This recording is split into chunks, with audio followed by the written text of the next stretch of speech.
What's going on, everybody? Welcome to the Sports Anonymous, presented by Field City Sports. This is the show where we strip away the highlights, the hype, and the headlines, and we have real conversations about what actually happens behind the scenes in sports. I'm your host, Darius, and Sports Anonymous is all about honesty. No hot takes, no agendas, just real stories from people who've lived it. Whether you're a parent, an athlete, or someone trying to understand what the journey really looks like, you're in the right place. And today's conversation fits this show perfectly. Joining me today is Mr. David Grace. David is the father of Zach Grace and Theo Grace, two young men who recently signed with LSU football, making this a rare story of two brothers from the same household landing at the same SEC powerhouse program. Zach transferred to LSU after beginning his college career at Oregon. Theo also has joined LSU after starting his journey elsewhere. Outside of football, David brings a strong real world perspective. He's a former vice president of fraud risk management with TD Waterhouse, holds a JD from UMKC School of Law, and understands the importance of preparing young athletes for life beyond the game. David, thank you for Hey, joining us today. We really appreciate you taking the time out of your busy schedule to be here with us and talk a little bit about sports and being a parent in the era of sports that we live in currently. yeah, Darius, it's like in this NIL transfer portal era, everything's crazy for a lot of parents. For a lot of parents. Man, I can only imagine, and the thing is, it's happening so fast nowadays, and we really don't know the limitations to be set. So uh, I'm really looking forward to talking to you about this, man, and learning your perspective about everything. Yeah, So, it's a long journey to get to this point. Yeah, for sure. okay, all right. Let's start at the foundation. Let's start at the beginning. What was football like in your household growing up? And when did you first realize that Zach and Theo might have something special? Well, football, my parents met at a high school football game. Okay. High school football was a big thing where I grew up in Excelsior Springs, Missouri. They had undefeated teams my mom always talked about. They had a legendary coach that went to an Ivy League school that coached there, that's a Hall of Fame coach. So football's always been in the background for me. And then going to football games as a kid, college games, I went to where Dan Lanning went to school, William Jewell. I Okay. used to go watch college games at William Jewell. They were in the playoffs a lot. So football's always been a part of my life from before I was born. As far as the boys, they started playing, Pop Warner football. Zach in fourth grade, Theo in second grade. And it was a community thing in Kearney. It's a big deal. Everybody practices on the same field. So you'll have 10 football teams practicing with Kearney youth football all at the same time. And it's a big community builder. And it's part of the reason why Kearney has, at this point, a history of six titles, state titles, which is second in the Kansas City Metro next to Rockhurst High School, the private school. So it's a big part of everyone's life. It's more of a community thing. It's education, all rolled in together, and it's like that for a lot of schools around this area. So Man, that's awesome. And to kind of go right into that, the community aspect. We did our research. We've seen several photos of youth sports mm. and what you guys engage in your community. So growing up in Kearney, Missouri, how important was that community aspect and shaping youth football, not just these, but as young men? Oh, it's real critical. It's an important thing. All the sports are important. There's a lot of success in the community. Our area is big in wrestling. It's just part of the educational system, and it's part of the, opportunities that are available for students. And it goes all the way from pom-pom to rugby to swimming to everything. It's activities that can draw people together. They learn to work as a team, and it's important for everyone. And it's so intertwined with the educational system. It's just second nature for everyone to be involved here in sports or in activities, whether it's drama or whatever. That's how it is. Yeah. So, yeah. And that's awesome, man. Yeah. And so with the community feel, like you said, the intertwinement between the community and the aspects of education. As a parent, how did you balance supporting their love for football without necessarily putting a lot of pressure on them? Well, when you get into Pop Warner type sport, Pop Warner football, it does get extremely competitive. So for the boys, as they were getting into football, we also, do track and field, highly competitive track and field, because we have a track and field clubs, right? So, and I'm an AAU coach and have been for the last 10, 11 years. So we decided to only do 2 competitive sports during the year, track and field and football with the boys. And my daughter did track and field competitively. So we took sort of the basketball season. That was the time to just play, in the rec league, right? So you just play on a pickup team in the rec league, and that was, we don't worry about wins and losses and all that. So that relieved some of the pressure, at least for a third of the year. And I felt like that was kind of important as a parent, to not have them just under the gun all the time in competitive sports constantly. It also allowed us to regroup, on training and things like that. The boys started training with weights like at age 12, 11 and 12. So that allowed us time to do that in that off season, right? So, but it's very hard when if there's a lot of parents and there's a lot of pressure to do competitive sports continually throughout the year.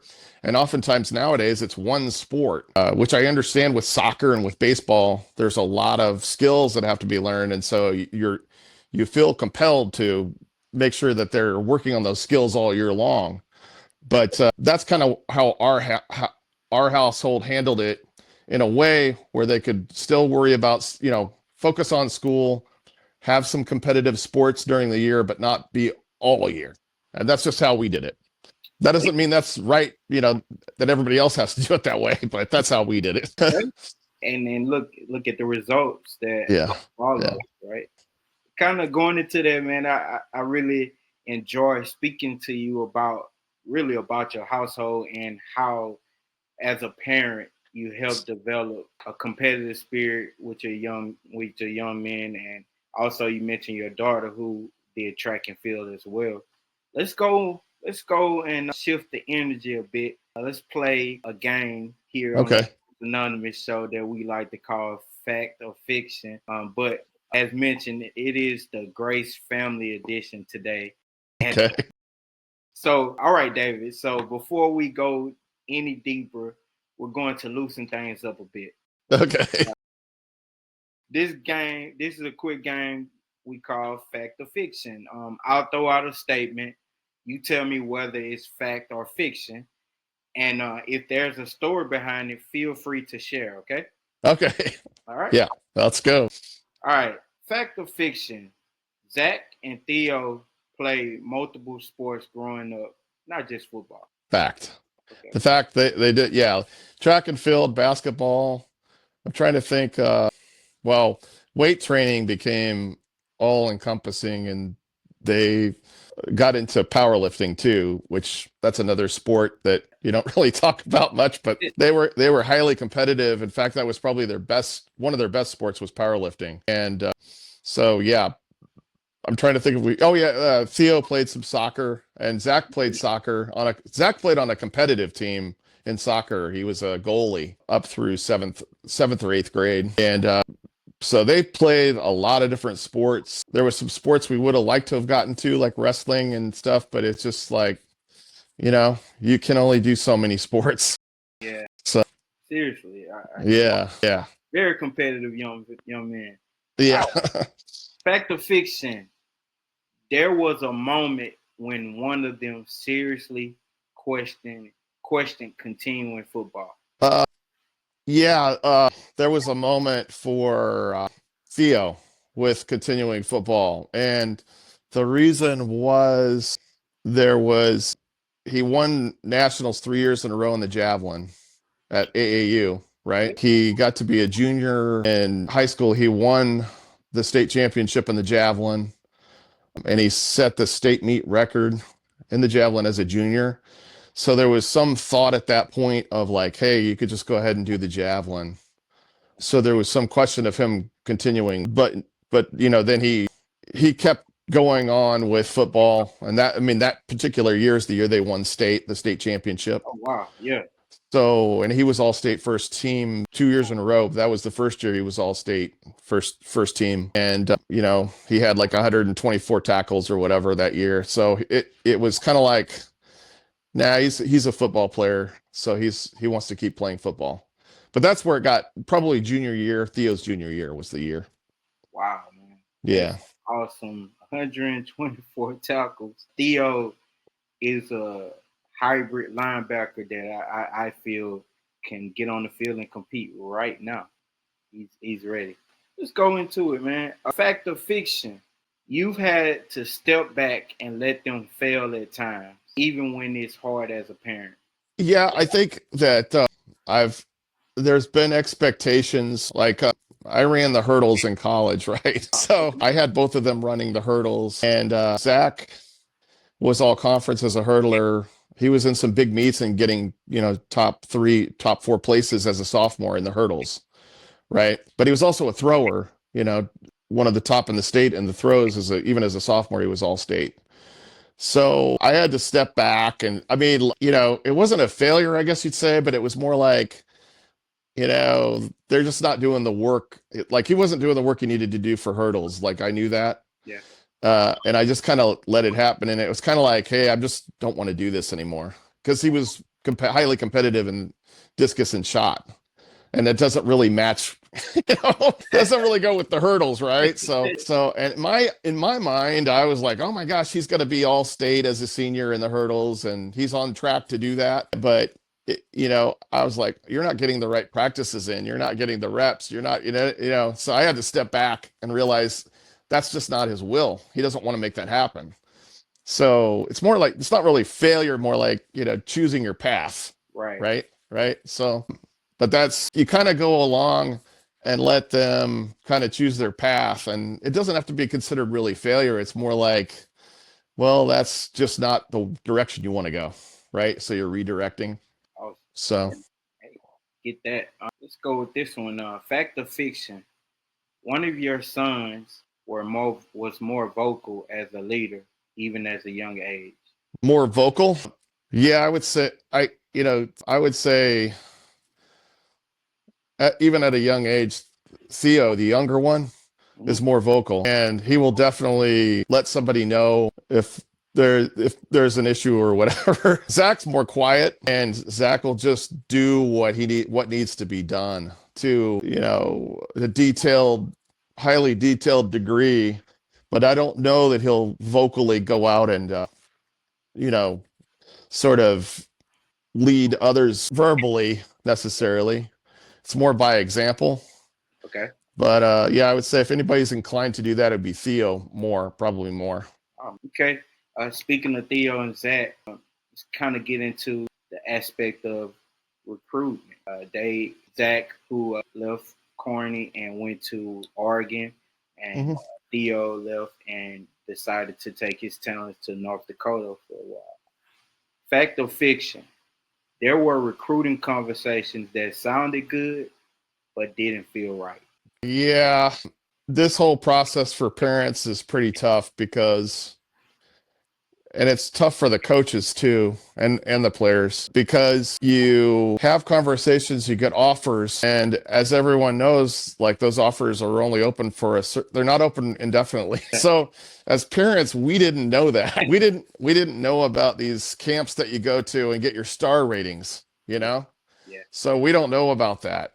We didn't know a lot of things. So it was a little uncomfortable because we'd look at the stats that Zach would put together, like his vertical, his weightlifting is beyond, anyone, and some of the things he would do. And, you look at the combine numbers and it looks like he's, as a senior in high school, right in the middle of the pack on the seniors in college, at the combine. And so we didn't understand the stars. So he comes out of college or high school with zero stars because he never went to one of the camps where you get. Anyway, where was I going with that? Yeah, there's a lot of you go to schools and you don't quite understand why they don't want to take, a kid, but there's a lot going on, there's so much going on, and you don't, there was some schools where he went, my gosh, they sent him like Zach, they sent him note cards every other day and they'd call him once a week. Well, then you go there and then it's like, well, you can walk on. You're kind of like,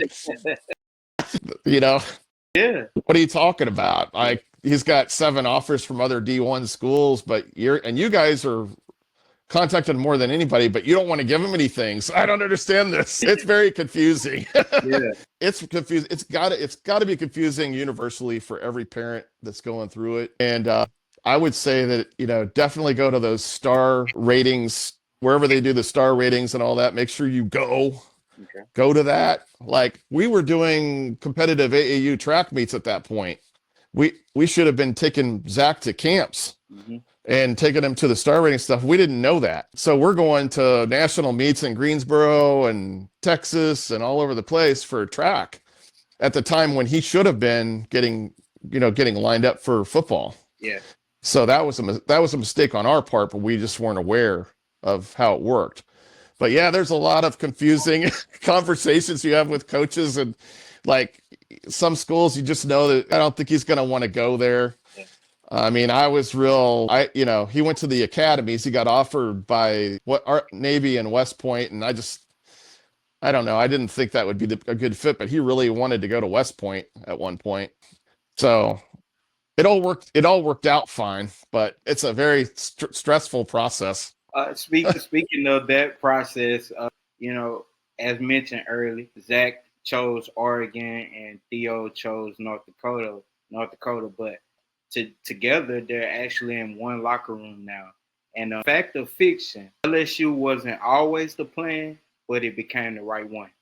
Oh man, I'll tell you what, man. They both entered the transfer portal, and you just don't know. And plus, Zach's entering the portal later, right? Because he had the Peach Bowl. Yeah, he played in the Peach Bowl on the 9th, right? So transfer portal opened on the 2nd, or the 1st or 2nd, right? So he's already missed a whole week of all these things moving around, all these pieces and people getting picked up and all that.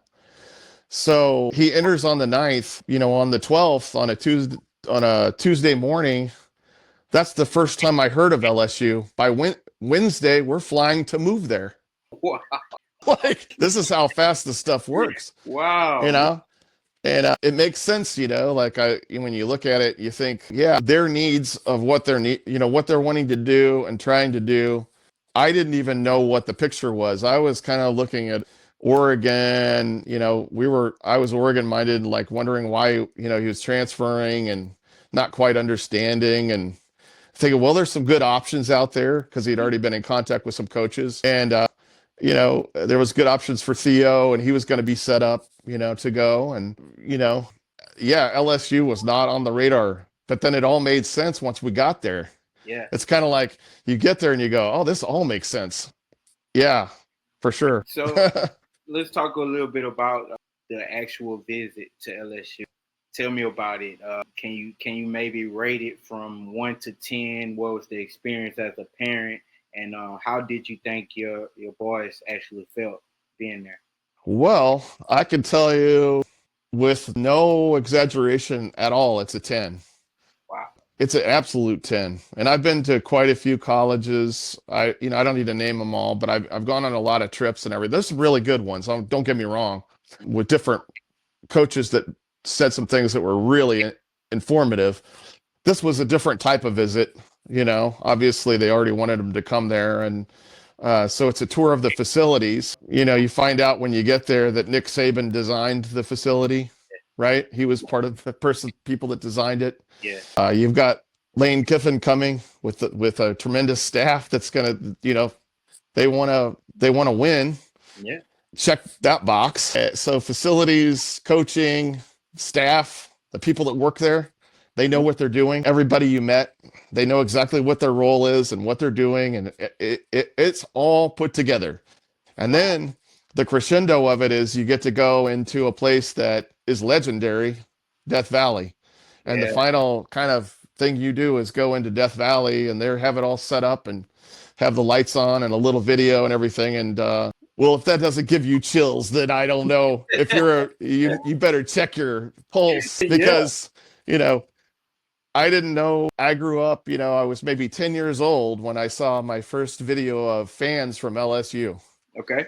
Okay. And that was the first time I realized there were people that were fanatics, because there was a fan of LSU that rode to the game every time they had a game at home for 60 miles or 100 miles or whatever it was, chanting, "Here we go, Tigers, here we go," over and over again. That stuck with me because I saw that as a kid. Yeah. And so when I'm at LSU, I'm thinking, man, these guys take this serious, and they want to win. Okay. Like everybody wants to win, and they're taking the steps to make that happen. So it was a 10 out of 10 on that visit. That's awesome. Yeah. Awesome. As a Louisiana native myself, when I hear you say those things, Yeah. It resonates. I truly understand the feeling of walking into Death Valley, and man, I can't wait for you to get the full experience. Yeah. Tailgates, man, it's gonna be an awesome experience. Yeah. Yeah. And I didn't even mention the PNC, like where they have the cafeteria, right? Yeah. We go in, we met the athletic director there. We met one of the assistant coaches, another assistant coach. And the deal is the food is better there than in any other college.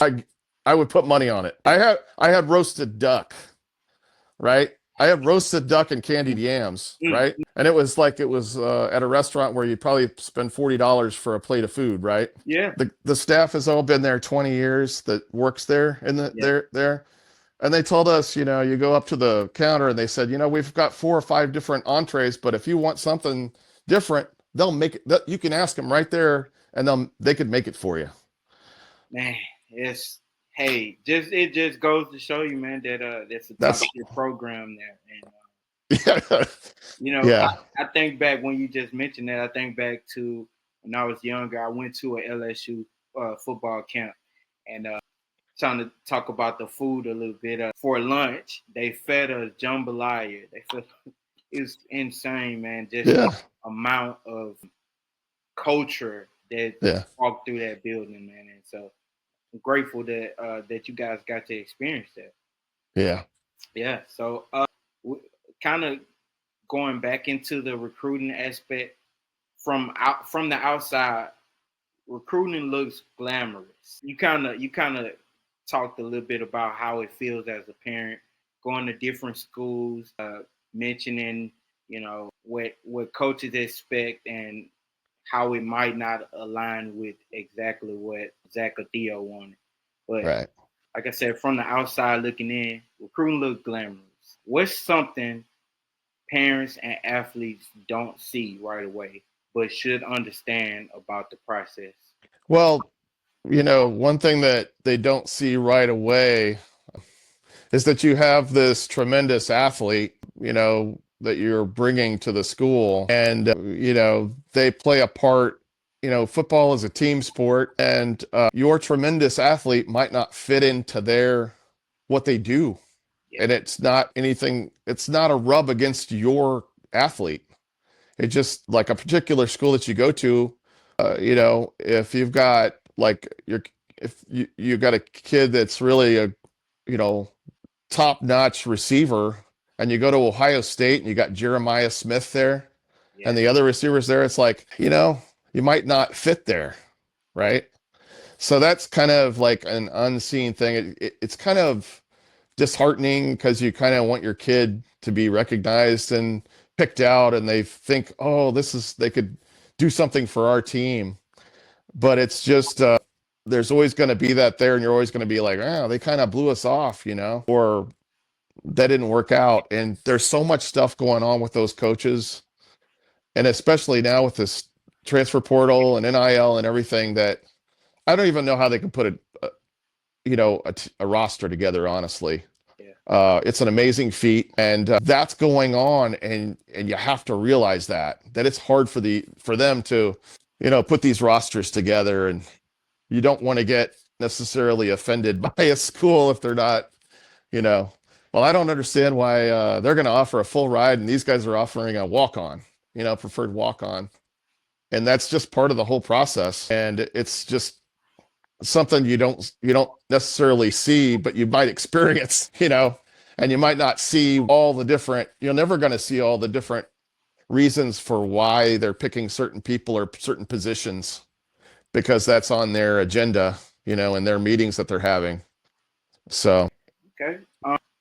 You know, over the course of this conversation, we had the chance to kind of dive a little bit deeper into Zach's opportunity to go to Oregon and even play in the Peach Bowl this year, and play for Coach Lanning, who is an amazing coach in the NCAA. yeah. You mentioned roster management, and I want to kind of dive into Theo's path. Theo took a different route early on. How did his journey shape him differently, and what did he learn before landing at LSU? With Theo, he had some different options. He really was fond of Coach Bubba and the staff there that sort of recruited him and offered him. But from the time he signed till the time he got up there, Coach Bubba was removed and they brought in Coach Schmidt and his staff. So it was a different staff, and then a different sort of, different defense. So like Theo got recruited for a 3-4 defense, and then they go to a 4-2, defense. So that kind of, I mean, they still wanted him to come and everything, but it didn't make as much sense, I guess. Yeah. And then, but I think for Theo, he learned a lot. I mean, obviously you're just barely 18 years old going to college, and it's far away. So he went through that whole process. He also learned what it's like to be on a college roster.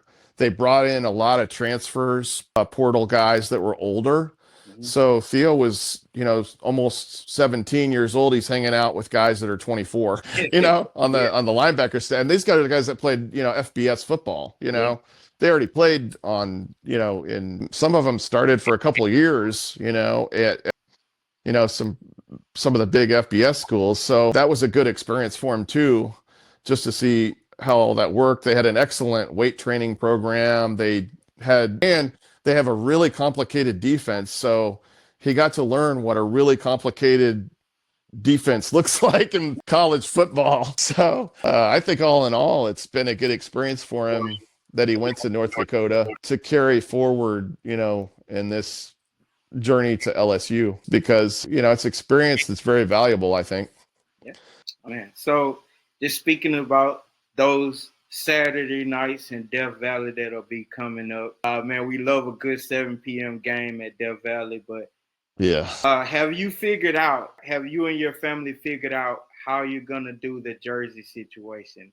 Are you gonna wear Zach's jerseys first for one game and then Theo's jersey next, or are you gonna do the split? I mean, it's almost like the Weeks brothers that are at LSU. yeah. So to have both of them guys there, have you guys decided how you're gonna represent them?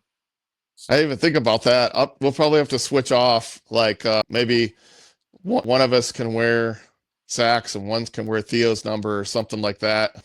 I hadn't even thought about that. Yeah, I So, haven't even thought about that. But yeah, that'll be a whole nother process of buying, you know, more gear, you know. We're kind of we need to reprocess all that now, all yeah, the gear that we built up over the last 3 years with Oregon, and we had a lot of North Dakota gear too. So that's awesome. That's awesome. All right. So I want to get into life beyond the helmet. I want to talk more about academics and identity. You built a successful career outside of sports. How intentional were you about making sure football didn't become the only identity for your sons?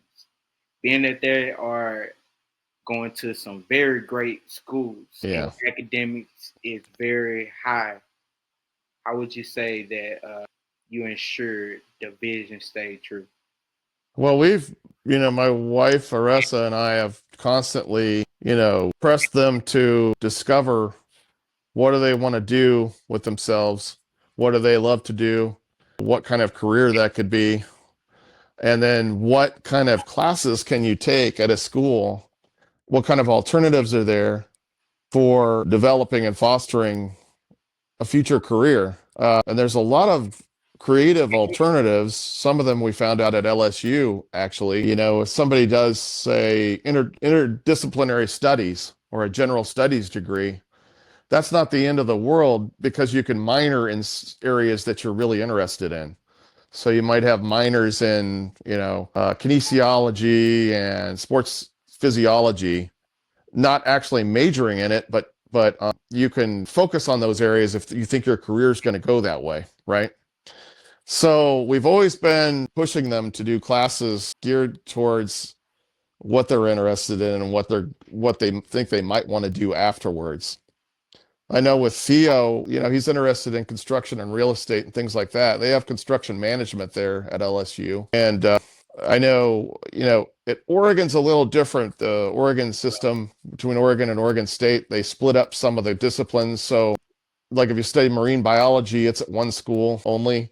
I think kinesiology was at Oregon State. It wasn't at Oregon. So things like that. So you had to kind of watch for that. But there's plenty of opportunity and there's plenty of help for both just the general counseling that they do at the college and then also on the football team, they're going to give extra efforts to focus them on what they can study to foster their future career.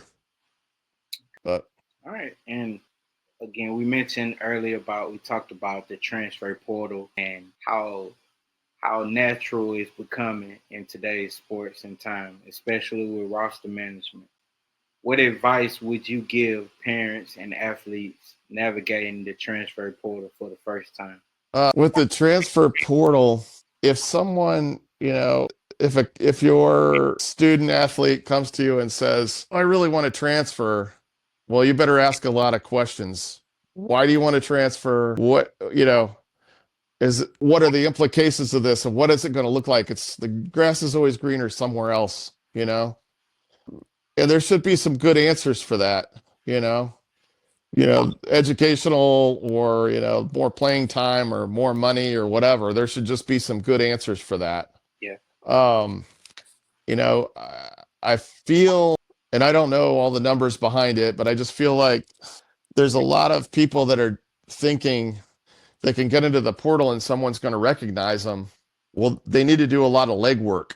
They need to be contacting coaches just as much as they did in high school through Twitter, emails, constant, however they can get contact, maybe an agent if they're, at the level where you get an agent to get eyes on you.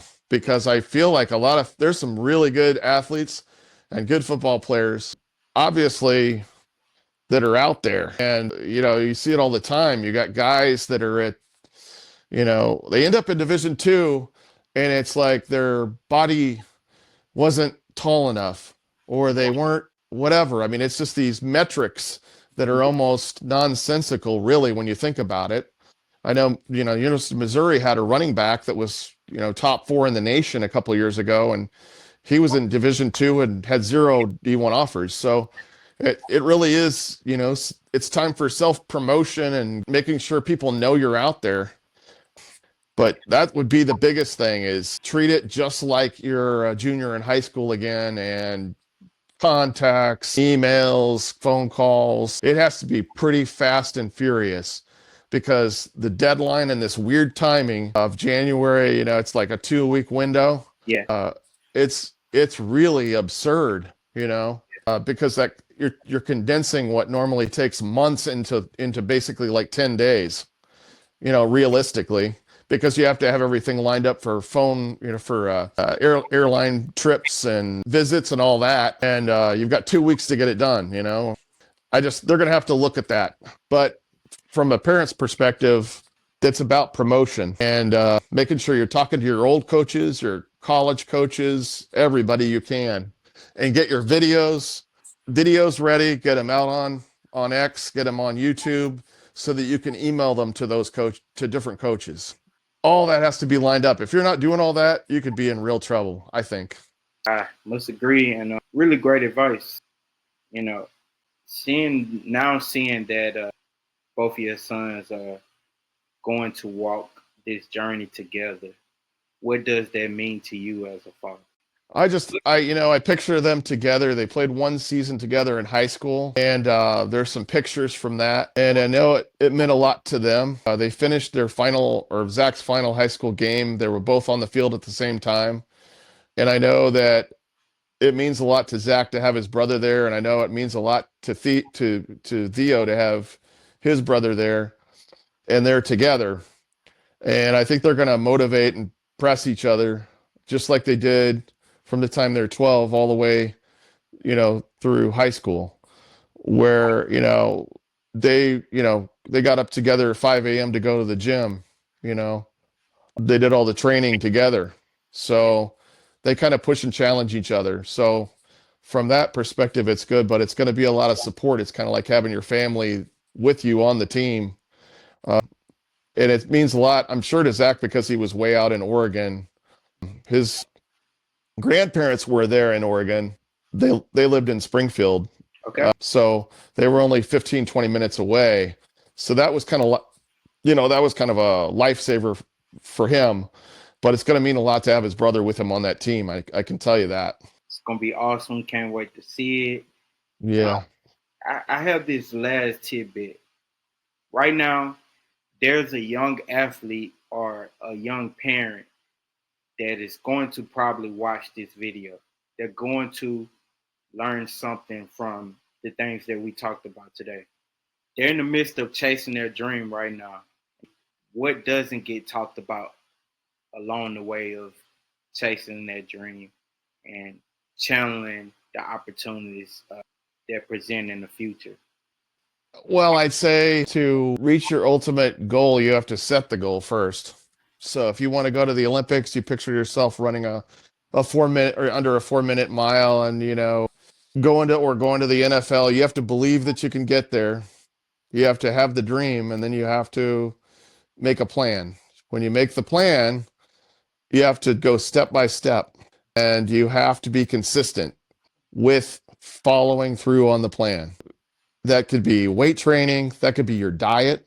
That could be getting coaching. That could be learning how to do these things on your own.